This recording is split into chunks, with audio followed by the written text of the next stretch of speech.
السلام علیکم ورحمت الله. امید دی ټول ملګري مې ښه وي.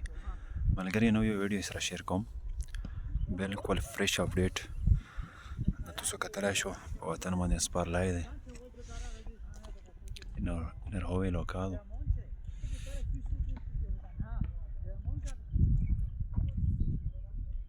بس الله تعالی دې مونږ په د وطن کې امن راولي، صرف د امن کمای دی، نور دې مونږ لوکای جنت وطن دی. تاسو کتلای شو دومره ښکلی ماحول.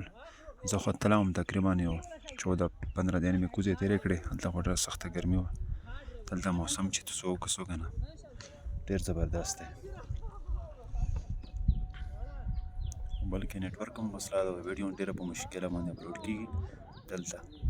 نو ویډیو مې ته ځکه وکړه چې شارټ غوندې کړم چې ځه ملګریو لا نوی اپډیټ معلوم وي. اوس اوبه ځوان مزون شنه شوي دي.